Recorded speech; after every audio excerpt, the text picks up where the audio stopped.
आइए थोड़ी चर्चा करेंगे उस पर, और थोड़ा जीवन को कैसे संवारना है, जीवन को कैसे तराशना है, इस पर और थोड़ी चर्चा करेंगे।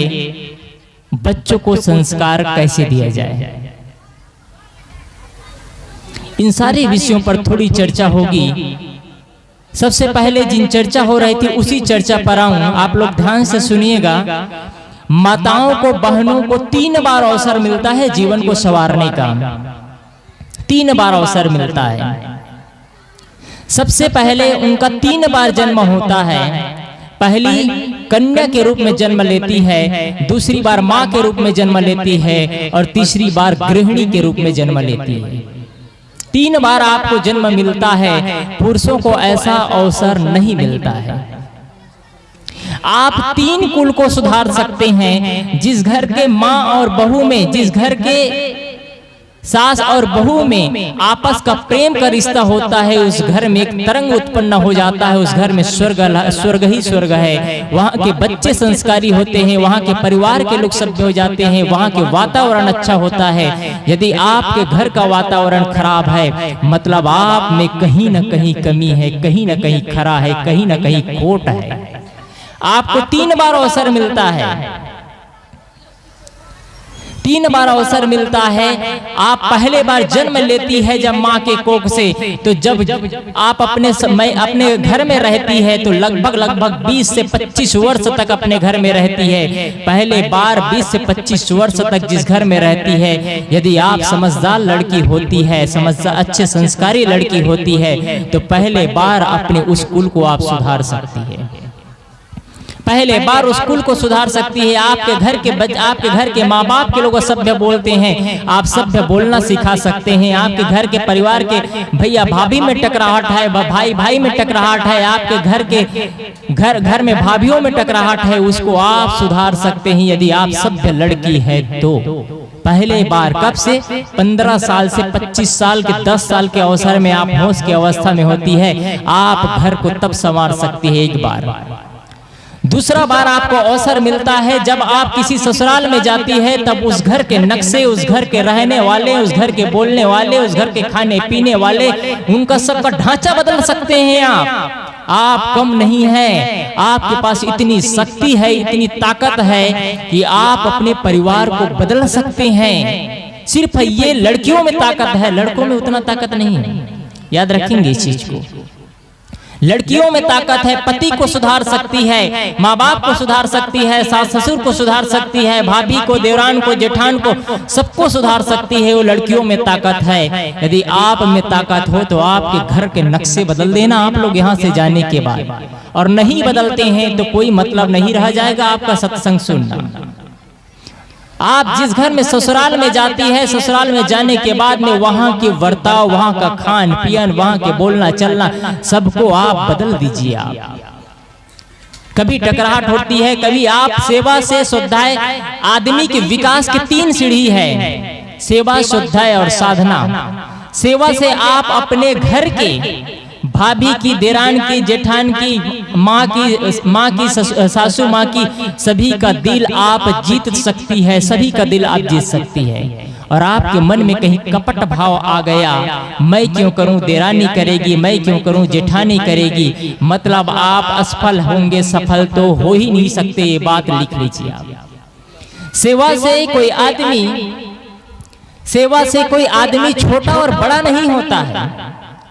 जो आदमी जितना सेवा करता है उतना महान होता चला जाता है, उतना ही सबका दिल जीतता चला जाता है। इसलिए बहनों, आप लोगों से निवेदन है कि दूसरे कुल को भी उजागर करना, दूसरे कुल में भी 4 चांद लगा देना। जब पहले कुल में आप 4 चांद लगाते हैं तो पूरे परिवार में आपकी चर्चा होती है, और जब दूसरे कुल में 4 चांद लगाते हैं तो पूरे ससुराल वाले पक्ष में जिस परिवार वाले लोग आते हैं, उनके रिलेशन के लोग कहते हैं उनके बहू बहुत सुंदर है। किसकी सुंदरता? आपके चेहरे की सुंदरता नहीं कहते हैं लोग। आपके चेहरे की सुंदरता नहीं, आपके चेहरे की सुंदरता, आप सुंदर नहीं हैं। आपकी सुंदरता आपके स्वभाव से है। कोई आदमी अच्छे कपड़े पहनने से अच्छे दिखते हैं तो कपड़े की सुंदरता है, आपकी सुंदरता नहीं है। गहने से अच्छे दिखते हैं तो गहने की सुंदरता है, आपकी सुंदरता नहीं है। गाड़ी से मकान से अच्छे दिखते हैं तो मकान की गाड़ी की सुंदरता है, आपकी सुंदरता नहीं है। आपकी सुंदरता चेहरे से नहीं, चेहरे की सुंदरता तो शरीर की सुंदरता है। आपका सुंदरता आपके स्वभाव से है। क्या आपका स्वभाव निर्मल है? आपका स्वभाव पवित्र है? आपका स्वभाव सबके दिल जीतने वाले हैं? दूसरा जन्म, तीसरा जन्म है आपके ही कोख से जब बच्चा पैदा होता है तो बच्चे को ऐसे संस्कार देना, ऐसे संस्कार देना कि वो बच्चे दुनिया के किसी भी कोने में चले जाए तो गर्व से कह सके कि ऐसे माँ बाप के कोख से जन्म लिया जो कि मैं धन्य हो गया। ऐसे माँ बाप को मैं बार बार वंदन करता हूँ, वो बच्चा आपका कहे। विदेश में हमारे कई भक्त लोग गए हैं और कई भक्त गए हैं, वो कहते हैं साहिब जी हमारे माता पिता का दिया हुआ संस्कार, हमारे माता पिता का दिया हुआ संस्कार आज विदेश में है पर भी वो काम आता है। आत्मीय बंधुओं, अपने बच्चों को वो संस्कार देना कि आपके बच्चे जहां भी जाए आपका गुणगान गाए। आपके बच्चे जहां भी जाए, आपके बच्चे हर जगह आपके गुणगान गाए। जहां भी जाए अपना सीना चौड़ा करके कह सके ऐसे माँ बाप के कोख से जन्म लिया जो कि मुझे योग्य बनाया, मुझे अपनी योग्यता पर खड़े करने का साहस दिया मुझे। ये तीसरे कुल का जन्म है। बच्ची का 3 बार अवसर, पहली वो कन्या के रूप में, बेटी के रूप में जन्म लेती है, दूसरी बार वो माँ के रूप में जन्म लेती है और तीसरी बार गृहिणी के रूप में। आप 3 कुल को उजियार सकते हैं और जब 3 कुल को उजियागर करते हैं तो कोई कुल ही नहीं बचता जो कि अंधेला हो, कोई कुल ही नहीं बचता जो कि अंधेला हो। अपनी बेटियों को आप लोग इतनी शिक्षा और संस्कार दीजिए कि कोई आदमी आए तो दहेज की बात न कर सके। आपके ये कई प्रदेशों में हमको जाना होता है तो मध्य प्रदेश, यूपी और बिहार एक 3 ऐसा देश है जहां लड़की पक्ष वाले लड़का ढूंढने जाते हैं। 3 प्रदेश को मैं खास जानता हूं जहां लड़की पक्ष वाले लड़का ढूंढने जाते हैं, लेकिन छत्तीसगढ़ में, पूरे छत्तीसगढ़ में लड़का पक्ष वाले लड़की ढूंढने जाते हैं। ये तो अपना अपना सिस्टम है, लेकिन आपकी बेटी को आप इतना योग्य बनाए कि आपके घर में आने वाले दामाद दहेज की बात न कर सके। दहेज प्रथा आदमी को पूरा बर्बाद कर रहा है। बेटियों को झुकना सिखाइए। यहाँ क्या परंपरा है पता नहीं, एमपी में और यूपी में बच्चियों से प्रणाम नहीं करवाया जाता है। कब सीखेंगे बच्चे प्रणाम करना? बच्चे को संत गुरुजनों को, माँ बाप को प्रणाम करना सिखाइए, झुकना सिखाइए। जब वो झुकेगी तब तो दूसरे को वो कर्तव्य सिखाएगी। दहेज प्रथा की बात आती है तो मैं एक बात बताऊं, एक जगह की घटना। एक जगह एक बहू की शादी होने वाली थी, बेटी की शादी होने वाली थी। वहां से लंबे लिस्ट आए कि हमको बहू के साथ में ये चीज चाहिए। पूरे शादी की तैयारी हुई, जो जो चीज लिखे थे, जो चीज लिखे थे वो सारी चीज उनके साथ में गई। उनके साथ में बहू आई। बहू आ गई घर में, अपने कमरे में, एसी कमरे में बैठी है। उधर से सासू माँ बड़बड़ बड़बड़ कर रही है। कैसे बहू आ गई जो कि खाना भी नहीं बनाती है, भोजन भी पारस नहीं करती है, कमरे में अंदर बंद रहती है, वहीं पड़ी रहती है। कोई मतलब ही नहीं है इनको इस घर में लाने से, क्या फायदा। इतने में बहू निकलती है उस कमरे से, और कमरे से निकलती है और कहती है, कमरे से निकलते हुए कहती है, माँ आप कुछ कह रही थी? हाँ कुछ कह रही थी। क्या कह रही थी? कहे तुमको भोजन बनाना चाहिए, सफाई करना चाहिए, पारस करना चाहिए। इतने में बहू बोलती है, माँ जब मेरी शादी हुई थी तो आपने डिमांड किया था बहुत सारी चीज चाहिए। तो कहे हाँ डिमांड की थी। कौन कौन चीज चाहिए? थोड़ा लंबे लिस्ट है, उसको पढ़ को बताओ। तब पढ़ती है तो लिखिए, सबसे पहले ऊपर में लिखा हुआ था एक सुंदर गाड़ी चाहिए। उनके पिताजी ने 40 लाख की उनके लिए स्पेशल गाड़ी, फॉर्च्यूनर गाड़ी 40 लाख के खरीदा। फ्रिज चाहिए, एसी चाहिए, 4 व्हीलर के बाद बाइक भी चाहिए। उनके साथ में हीरे से गूथा हुआ हार चाहिए, अच्छे अच्छे कपड़े चाहिए। पूरे लंबे लिस्ट, करीब करीब उन्होंने 1 करोड़ रुपए का लिस्ट बनाया। 1 करोड़ रुपए का लिस्ट बनाया। पूरे लिस्ट वो बहू उसकी सासू माँ पढ़ती है, फिर बंद हो जाती है। इतने में बहू पूछती है और कुछ तो नहीं लिखा है ना? उनकी सासू माँ बोलती है नहीं और कुछ नहीं लिखा है, तुमने जो चीज मांगा था वो चीज मिला है, तुमको बहू मांगे थे बहू मिला, सामान मांगे थे सामान मिला। तुमने अपने लिस्ट में कभी क्या लिखे, कभी लिखे हो कि मुझे बहू आए लेकिन उनका सुंदर स्वभाव हो, ये चीज भी आपने लिखा था? कहे नहीं लिखा था। आप क्या मांगते हैं? क्या मांगते हैं? संपत्ति मांगते हैं? यदि आपकी बेटी आपकी बहू गरीब घर से भी है और संस्कारवान है तो आप सुकून की जिंदगी जिएंगे, और आपकी बेटी संस्कारी नहीं है, बड़े बड़े अमीर घर से आए हैं तो आप संस्कार भरे जीवन नहीं है तो आप नरक की जीवन जिएंगे। 1 मिनट साहब, एक आवश्यक सूचना है। भंडारा बन चुका है, जिनको भोजन करने की इच्छा है अपना जाके कर सकते हैं, कमेटी की ओर से आदेश हुआ है। बोलिए प्रेम से श्री सतगुरुदेव की जय। हेलो, कुछ मिनट शेष और है, लेकिन भूख जिनको ज्यादा लगी हो जा सकते हैं। चलिए मैं अपने विचारों पर आऊं। मैं कह रहा था, साहब जी भी कहे, उसी के विचार के अनुसार से मैं कुछ जो नारियों के लिए होना चाहिए वो चर्चा बताया। किसी ने पूछा बच्चों को संस्कार कब से देना चाहिए? आत्मीय बंधुओं सभी बैठे लोगों से निवेदन करता हूं कि उत्तरदाता ने कहा बच्चों को संस्कार कब से देना चाहिए। उत्तरदाता ने लिखा, प्रश्नकर्ता ने लिखा बच्चों को संस्कार कब से देना चाहिए। उत्तरदाता ने कहा बच्चों को संस्कार बच्चे के 20 जन्म के 20 वर्ष पूर्व देना शुरू कर देना चाहिए। आप सोच रहे होंगे जब बच्चे ही पैदा नहीं हुए तो संस्कार किसको देंगे? जैसा आप बच्चे चाहते हैं वैसे उनके होने वाले माँ बाप को वैसे संस्कार देना शुरू कर दीजिए, चाहे बेटी हो चाहे बेटा हो। आप उन अपने बच्चे को ऐसा संस्कार दीजिए कि आने वाले उनके बच्चे ऐसे संस्कारी मिले कि आपको लगे कि वास्तव में आज हमारी जो मेहनत है वो सफलता की ओर है, सफलता की ओर है।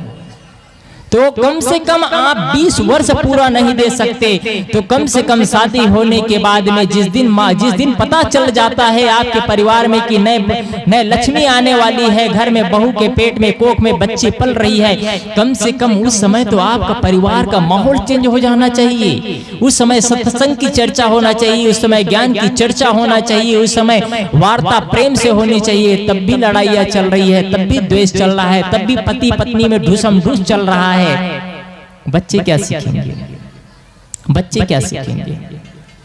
एक बच्चे पैदा हुआ तो उसके बच्चे इतना तेज निकला जिनसे वो उनसे मार देता और कुछ करता। बड़े होने के बाद में तो एक संत ने पूछा, अच्छा ये बताओ बेटी, तुम जब शादी हुई तो शादी होने के बाद में तुम्हारे गर्भ में बच्चे थे तो तुम क्या करती थी?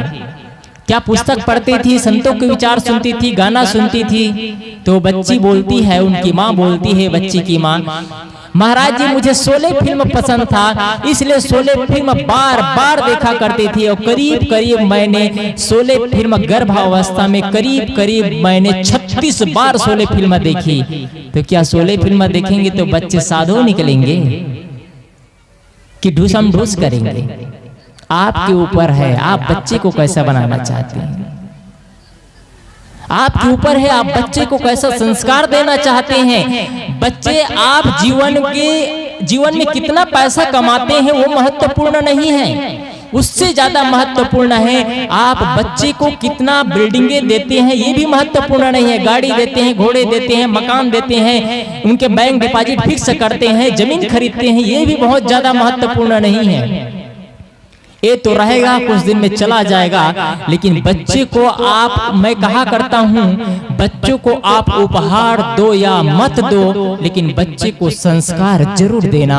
नहीं तो बच्चे को आप संस्कार नहीं दिए तो बच्चे खुद रोएंगे और आपको भी रुलाएंगे। उस दिन आपको लगेगा मैंने अपने जीवन में जो कमाना चाहिए वो नहीं कमा पाया, बच्चे को जो सिखलाना चाहिए वो बच्चे को नहीं सिखला पाया।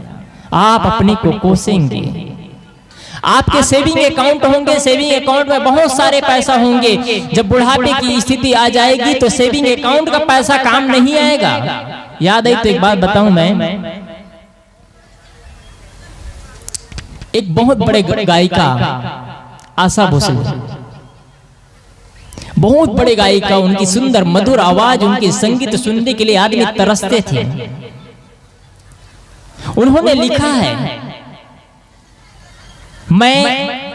मेरे पास में सुंदर मर्सिडीज गाड़ी खड़िया है, मेरे कमरे में हर मकान में एसिया लगा है, मैं बड़ी बड़ी बिल्डिंगें हैं, मेरे बैंक में इतने पैसे हैं, लेकिन कुछ भी काम नहीं आ रहा है। आज मैं एक कोने में हॉस्पिटल में पड़ी हुई हूँ, हॉस्पिटल में पड़ी हुई हूँ।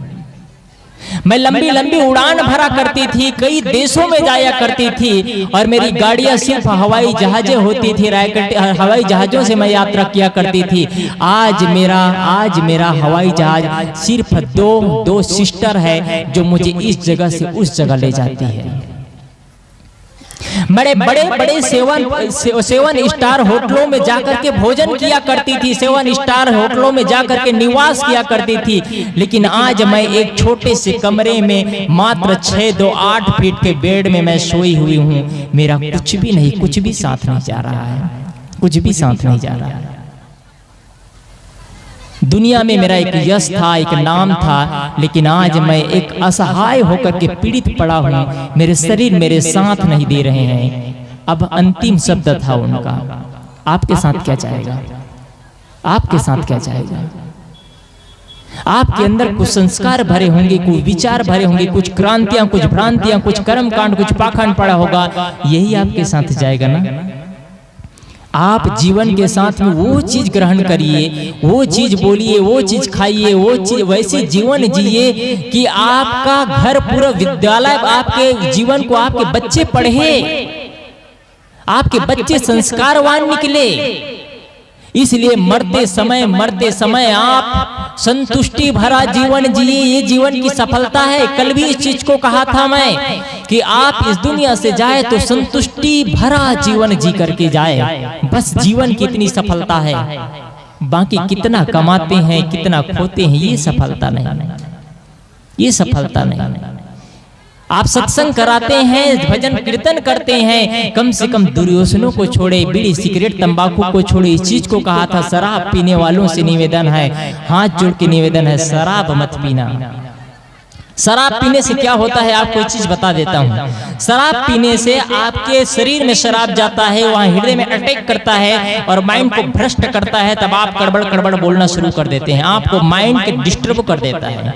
इतना ही नहीं, शराब पीते हैं तो आपकी पैसा बर्बाद होती है, आपकी जिंदगी बर्बाद होती है, और आपका माहौल खराब होता है, आपका परिवार का माहौल खराब होता है। और एक विशेष चीज कहना चाह रहा हूँ, आपकी पत्नी नहीं रह जाती, आपके माँ बाप नहीं रह जाते, आपके बच्चे नहीं रह जाते, दुष्ट और नालायक कहते हैं आपको। कौन सी जिंदगी जीते हैं आप? अपमानित भरे जिंदगी क्यों जीना चाहते हैं? सम्मान भरे जिंदगी क्यों नहीं जीते हैं आप? गर्व भरे जिंदगी क्यों नहीं जीते हैं? आप जब शराब पीते हैं तो एक चीज याद रखिएगा, जब आप शराब पीते हैं तो शराब बस नहीं पीते हैं, बल्कि आप अपने बच्चों की जो उड़ान भरने की क्षमता होती है ना, उड़ान भरने की क्षमता, टीचर बनने की, इंजीनियर बनने की, वकील बनने की, जज बनने की, IAS अफसर, IPS अफसर बनने की, ITI करने की, जितनी भी नेट करने की जितनी भी क्षमता होती है ना, उड़ान भरने की जो क्षमता रहती है, वो जब आप शराब पी करके घर में प्रवेश करते हैं, तब आपके बच्चे को जो उड़ान भरने की क्षमता है वो मिट्टी पलीद होती चली जाती है, मिट्टी पलीद होती चली जाती है। जब आप शराब पी करके आते हैं तो आपके बच्चे की जो उड़ान भरने की क्षमता है वो मन में सोचती है या सोचता है, ऐसे गंदे लोगों के बीच में मैं कैसे अपनी मंजिल को तय करूंगा। वो बच्चे नीरस हो जाता है, बच्चे मायूस हो जाता है, उनका उमंग, उनका उत्साह खत्म हो जाता है, उनका उमंग, उनका उत्साह खत्म हो जाता है। आपका जीवन तो आपका जीवन है आत्मीय बंधुओं, आपका जीवन कब तक का है मैं बताऊं? आपका जीवन ही नहीं है। जन्म माँ बाप ने दिया, पढ़ाया लिखाया शिक्षकों ने, दीक्षा संस्कार गुरुओं ने दिया, दुनिया से खाने पीने का सामान बाहर से मिला, आपकी जिंदगी कहाँ है? आपकी जिंदगी तो खत्म हो जाती है, लेकिन आपकी जिंदगी और तब खत्म होती है जब आपकी जिंदगी होती है। जब आप शादी कर लेते हैं तो आपकी जिंदगी नहीं रह जाती है, आपकी पत्नी की जिंदगी हो जाती है। शादी के बाद आपकी पत्नी की जिंदगी हो जाती है, और जब बच्चे हो जाते हैं तो आपकी पत्नी की जिंदगी, पति और पत्नी का जिंदगी भी खत्म। जब बच्चे हो जाते हैं तो पति और पत्नी का जिंदगी खत्म हो करके आपका जीवन बच्चे के लिए हो जाता है। बच्चे टारगेट, आपका लक्ष्य टारगेट बच्चे के लिए होता है। अब बच्चे को कैसे संस्कार देना है, बच्चे को कैसे शिक्षा देना है, इस पर होता है। आप बच्चे को क्या देते हैं? सिर्फ धन संपत्ति देते हैं आप लोग। हर माँ बाप की शिकायत होती है, हर माँ बाप की शिकायत होती है कि बच्चे कहाँ नहीं मानते हैं, क्यों नहीं मानते हैं। कान खोल के सुन लीजिए, आज आपके बच्चे आपका कहाँ क्यों नहीं मानते हैं? क्योंकि आप वो पाठ ही नहीं सिखलाते हैं। कैसे कह दिए कि बच्चे आपका कहाँ नहीं मानते? मैं आपसे एक प्रश्न करना चाहूंगा, क्या आपके बच्चे गाड़ी चलाना नहीं जानते? आप गाड़ी चलाना सिखाए, आपके बच्चे गाड़ी चलाना जानते हैं। आपके बच्चे को मकान बनाया सिखाए, मकान बनाना जानते हैं। जमीन खरीदना सिखाए, जमीन खरीदना सीखे। इंजीनियरिंग करना सिखाए, इंजीनियरिंग सीखे। मोबाइल चलाना सिखाए, मोबाइल चलाना सीखे। हर चीज तो सीखे। पैसा कमाना आपने खूब सिखाया बच्चों को, पैसा कमाना तो आपके बच्चे सीखे। क्या नहीं सीखे आपके बच्चे? आपके क्या बच्चे नहीं मानते? आपके पास 2 मंजिला मकान था, आपके बच्चे ने बगल में 4 मंजिला मकान बनाने का औकात रखा। आपके बच्चे क्या नहीं सीखे? आपके पास में छोटी गाड़ियां थी, अब आपके बच्चे आपके बगल में ही एक बड़ी गाड़ी कार से घूमते हैं। आपने वही चीज तो सिखलाया ना। क्या आपने बच्चों को कभी संस्कार भी सिखलाया? क्या आपने बच्चों को कभी अनाथालय में, वृद्धा आश्रम में ले गए, कभी संतों के चरणों में झुकना सिखाया, कभी माँ बाप के चरणों में झुकना सिखाया, कभी सेवा स्वाध्याय और साधना के बातें में बताया आपने बच्चों को, कभी आश्रमों में ले जाकर के संत अपने जीवन का निर्माण खुद कैसे करते हैं, अपने जीवन को खुद कैसे तराशते हैं, इस विषय पर आपने बच्चों को बताया? आपको बच्चे को बताने का टाइम ही कहाँ है? आपने बच्चों को पाठ नहीं सिखलाया। आपने बच्चों को जो चैप्टर सिखलाया, जो पाठ सिखलाया, वो बच्चे उस पाठ को पूरा किए हैं। आपने बच्चों को संस्कार की परिभाषा नहीं बताया, इसलिए आपके बच्चे आपका कहा नहीं मानते। आपके बच्चे सिर्फ आपके धन द्रव्य देने से आपके बच्चे आपका कहाँ मान जाएंगे? इम्पॉसिबल नहीं हो सकता है, संभव नहीं है। मात्र आपके बच्चे आपके धन देने से आपका कहा नहीं मानेंगे। इस चीज को दिमाग में बिठा लीजिएगा। धन तो ऐसे ही लोग दे देते हैं, धन तो लोग ऐसे ही दे देते हैं, ऐसे ही धन को बांट दिया करते हैं। जिसके माँ बाप, जिसके बच्चे नहीं है, वो भी अपने गांव के लोगों को, गरीब लोगों को धन बांट देते हैं। क्या उसको माँ बाप कहेंगे? उसको आप लोग शांति बनाए रखें, या तो मैं बंद करूं, या तो शांति बनाए रखें। आपके बच्चे आपका कहा मानेंगे? आप पाठ तो सिखलाइए। आप आपस में पति और पत्नी लड़ते हैं, क्या आपके बच्चे कहा मानेंगे? आप आपस में सास और बहू लड़ते हैं, क्या आपके बच्चे आपका कहा मानेंगे? कैसे मान जाएंगे आपके बच्चे आपके कहा? नहीं मानेंगे। एक जगह एक पिता, पुत्र और माँ, उनके बहू, सभी लोग रहते थे। सभी लोग रहते थे। एक दिन अपने बच्चे के साथ में उनके माँ के बच्चे थे, एक माँ, बूढ़ी माँ, उनके बच्चे और उनके बहू और उनके नाती, तीनों को एक होटल में जाना था। होटल में जाना था तो इतना में सभी लोग होटल में जाने के लिए तैयार हो गए। बच्चे को कहते हैं, बच्चे तुम भी चलो। बच्चा कहता है, माँ पापा से, मम्मी से कहता है, मैं नहीं जाऊंगा, मैं यही घर पे हूँ। फिर कहते हैं चलो, तो कहते हैं नहीं जाऊंगा। इतना में फिर कहते हैं, तीनों को तैयार कर ही लेते हैं और अंतिम में अपने सासू माँ को कहते हैं। उनका बेटा कहता है, मम्मी हम लोग एक जगह पार्टी में जा रहे हैं, हम लोग एक जगह पार्टी में जा रहे हैं, आपको भूख लगेगी तो बगल में मंदिर है, वहां जा करके भोजन करके आ जाना मम्मी। अब उनकी सासू, उनकी बहू बोलती है, उनका बेटा बोलता है कि बगल में मंदिर है, वहां से भोजन करके आ जाना।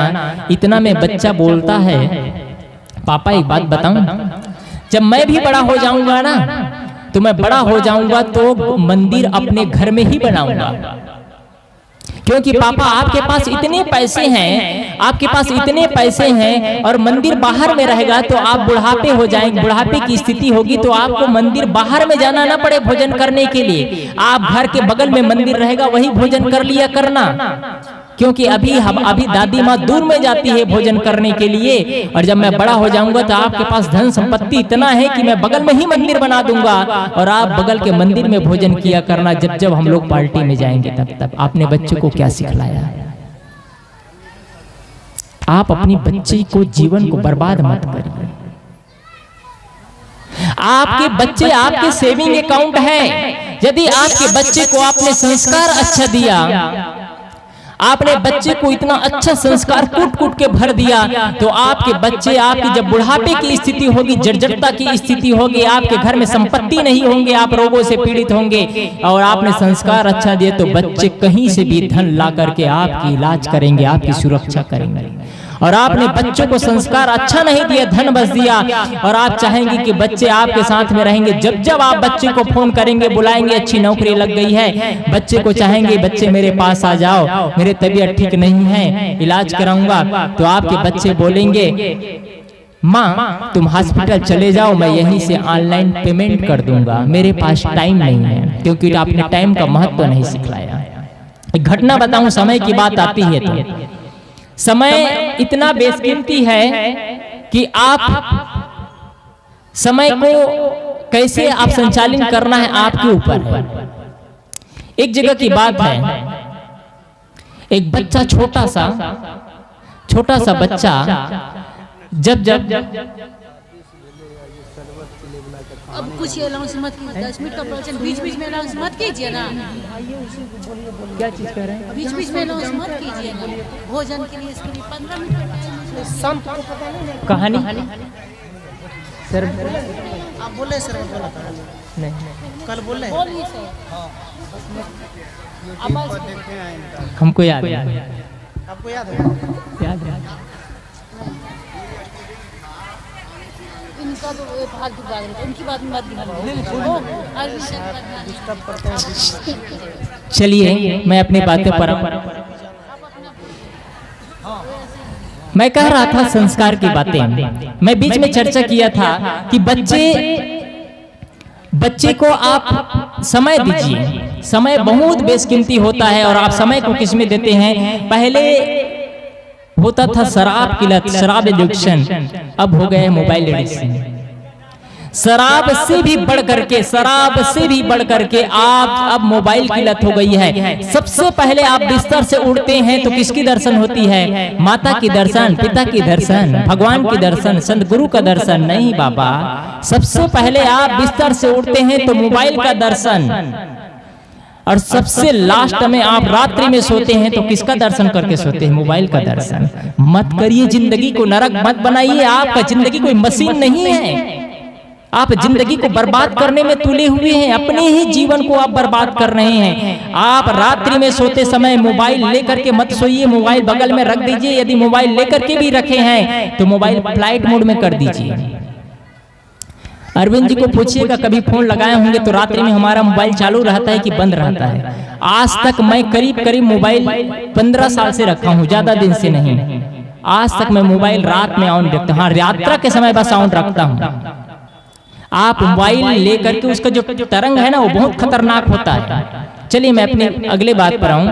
मोबाइल लेकर के सोइए तो फ्लाइट मोड कर दीजिए।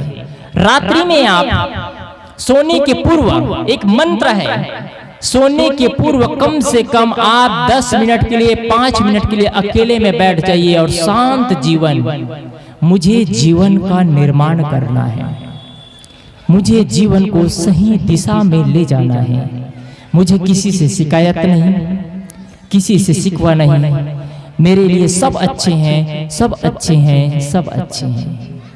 सबको धन्यवाद दीजिए, सबको धन्यवाद दीजिए। बिस्तर से उठते हैं 5 मिनट के लिए, 5 मिनट के लिए बिस्तर से उठते ही सबको धन्यवाद दीजिए। सर्वप्रथम बिस्तर से उठते ही इस प्रकृति को धन्यवाद दीजिए। हे प्रकृति, मैं सुंदर जीवन, सुंदर आज मैं जब सुबह उठा तो मैं जिंदा मिला, सबसे पहले जिंदा मिला। आप सूर्य को धन्यवाद दीजिए, सूरज का प्रकाश फ्री में मिलता है। हवा को धन्यवाद दीजिए, प्रकृति को धन्यवाद दीजिए, माँ बाप को धन्यवाद दीजिए जो आपके सहयोग करते हैं। आपके बच्चे को धन्यवाद दीजिए, आपके देरान और जेठान और सास और बहू सबको धन्यवाद दीजिए। आप तो बद्दुआ ही दे रहे हैं। जब आप देखे होंगे कभी देरान और जेठान में लड़ाइयाँ होती है ना, तो देरान और जेठान में कभी लड़ाइयाँ हो गई, कोई दो महिलाओं में लड़ाइयाँ हो गई और वहां पर कोई पुरुष हो तो उस पुरुष को खिसकना पड़ जाएगा। ऐसे शब्द चुन करके नंगे शब्द बोलेंगे, ऐसे भद्र शब्द बोलेंगे कि कोई पुरुष हो तो उनको कान छिपा करके पीछे खिसकना पड़ जाता है। और फिर बोलती बंद महीनों महीनों, क्या जिंदगी है।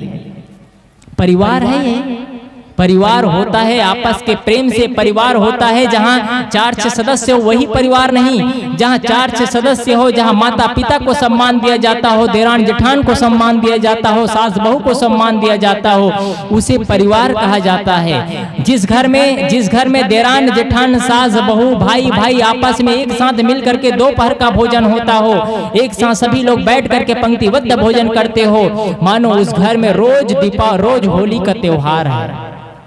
आप लोग साल में एक बार मनाते हैं ना होली का त्योहार, आप रोज मनाइए।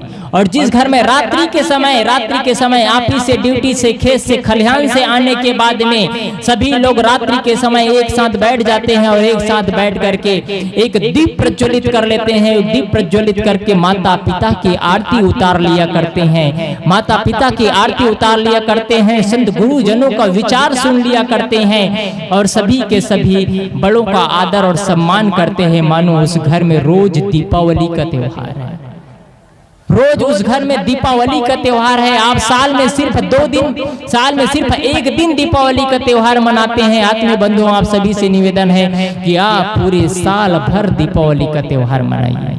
क्यों एक ही दिन मनाते हैं? क्यों एक ही दिन मनाते हैं? आपका जीवन है, आप जीवन को तरासिए जीवन को। कैसे तरासना है इस पर थोड़ी चर्चा करूं मैं। जीवन को कैसे तरासा जाता है, एक घटना बताऊं, फिर अपने जीवन के तरासना कैसे इसको बताता हूं।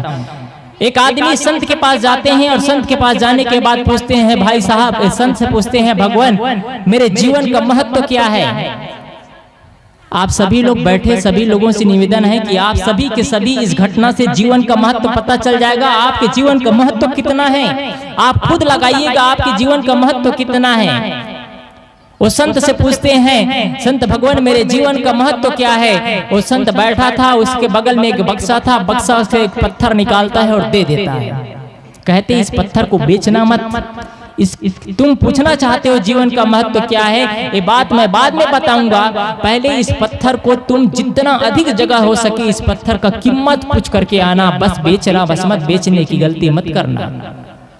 वो आदमी वहां से निकलता है और निकलते ही सबसे पहले उनको कबाड़ वाला मिल जाता है। तो कबाड़ी कहते हैं, कबाड़ी से पूछते हैं, वही बात सब जगह पूछते हैं, मैं 60 में बता रहा हूं आपको। कबाड़ी वाले से पूछते हैं, भाई साहब इस पत्थर को क्या रेट मिलेंगे आप?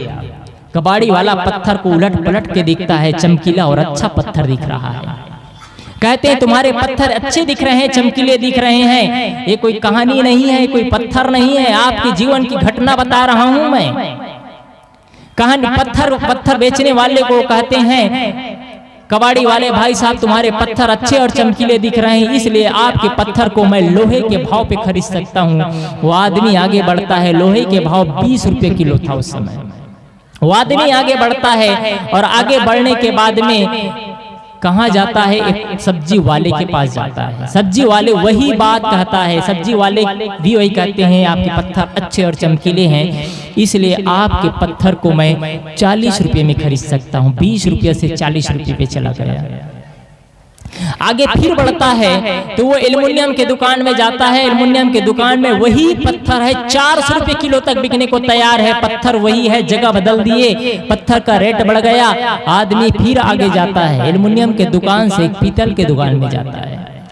पीतल के दुकान में जाता है, वही पत्थर 800 रुपये तक बिकता है। वो आदमी फिर आगे जाता है, एक चांदी के दुकान में जाता है और चांदी के दुकान में वही पत्थर 80,000 रुपये तक बिकता है। वो आदमी फिर आगे बढ़ता है। आगे बढ़ता है, वही पत्थर है 4 लाख रुपए तक बिकने को तैयार है। पत्थर वही है, जगह बदलते गए, रेट बदलता चला गया, बढ़ता चला गया। वो आदमी फिर आगे बढ़ता है, आदमी आगे बढ़ता है, एक हीरे के व्यापारी के पास जाता है। हीरे के व्यापारी वही पत्थर को 4 करोड़ में मांगता है।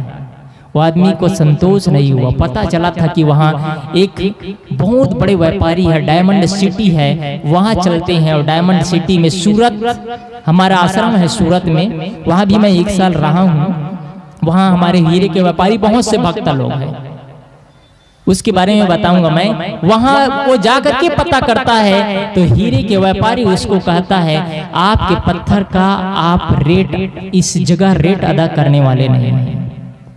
आपके पत्थर कोई साधारण पत्थर नहीं है, आपका पत्थर एक बेशकीमती हीरे हैं, जो अपने इलाकों को बेच दो तब भी इस पत्थर का रेट अदा नहीं कर सकते, इतना बेशकीमती हीरा है। ये कहानी का मतलब क्या होता है? वो व्यक्ति संत के पास आते हैं और पूरी घटना बताते हैं। 20 से 40, 40 से 400, 400 से 800, 800 से 80,000, 80,000 से 4 लाख, 4 लाख से 4 करोड़, 4 करोड़ से फिर दाम नहीं बता पाया। इस कहानी का मतलब क्या है? आपकी कीमत कितनी है ना? आप जिस लोगों के संग और साथ में रहते हैं उतना ही आपका कीमत होता है। आप जैसे लोगों के संग और साथ करते हैं वैसे ही आपका कीमत होता है। आप शराबी के साथ जाते हैं, शराबी कहलाते हैं। जुआड़ी के साथ जाते हैं, जुआड़ी कहलाते हैं। नशेड़ी के साथ जाते हैं, नशेड़ी कहलाते हैं। वकील के साथ जाते हैं, वकील। मास्टर के साथ जाते हैं, मास्टर। इंजीनियर के साथ जाते हैं, इंजीनियर। जज के साथ जाते हैं, जज। और अच्छे आदमी के साथ जाते हैं तो कहते हैं अच्छे आदमी। और कहीं आप संग करते करते आप अच्छे आदमी के साथ साथ साधु के संग करना शुरू कर देते हैं, साधु के संग करना शुरू कर देते हैं और सज्जन आदमी बन जाते हैं। पूरे गांव के लोग कहते हैं वो आदमी तो सज्जन आदमी है, बहुत ही सज्जन आदमी है, सज्जन आदमी। आपकी प्रशंसा होती है। और कहीं संग करते करते आपका जीवन का रंग बदल जाता है, आपका पूरा तब्दील परिवर्तन हो जाता है और आप संतों के संग में चलना शुरू कर देते हैं। आपका रंग ढाल, चलना बोलना, खाना पीना सब कुछ बदल जाता है। तो लोग पहले आप दुनिया के सामने झुकते थे, अब पूरी दुनिया आपके सामने झुकने को तैयार हो जाती है। कहानी का मतलब क्या हुआ? कहानी का मतलब आपके ऊपर है, आप अपना कीमत कितना में जानना चाहते हैं, आपके ऊपर है। हीरे की बात बता रहा था मैं। हीरा जीवन को कैसे तराशना है, जीवन को कैसे तराशना है। जीवन को आप जितना ही तराशते हैं जीवन को उतना ही आपकी चमक बढ़ती चली जाती है। और वैसे ही हीरे के व्यापारी हीरे को तराशता है तो हीरे का कीमत बढ़ता चला जाता है। हीरे के व्यापारी हमारे आश्रम में आए, कहे साहब ये हीरा है, ये हीरा करीब करीब अभी 2 लाख रुपए की हीरा है। उन्होंने दिखाया और हीरा दिखता था कंकड़ जैसे दिखता था। कहे साहब जी इस हीरे को तराश देंगे तो इस हीरे के 56 पहल निकलेंगे। कितना छोटा सा छोटा हीरा हो, दूरबीन से देख करके भी उसका 56 पहल बनाया जाता है। कहे इस हीरे को तराशने के बाद इस हीरे का 56 पहल बनेगा और इस हीरे का कीमत 2 लाख से बढ़ करके 6 से 7 लाख रुपए तक जाएगा। हीरे को तराशने पर हीरे की कीमत बढ़ता है। आप अपने जीवन को तराशते हैं, आपका कीमत बढ़ता है। पानी आप देखे होंगे, पानी आप नल में ऐसे खोलते हैं तो नल में खोलते हैं तो कई हजार लीटर पानी ऐसे ही गंवा देते हैं, कई हजार लीटर पानी ऐसे ही गंवा देते हैं। उसके बाद में क्या होता है, जब वही पानी को तराश दिया जाता है, वही पानी को फिल्टर किया जाता है तो वही पानी का कीमत बढ़ता चला जाता है। वही पानी को 20 लीटर बाटल में भर देते हैं, 20 लीटर के बाटल में 50 रुपए में जाता है।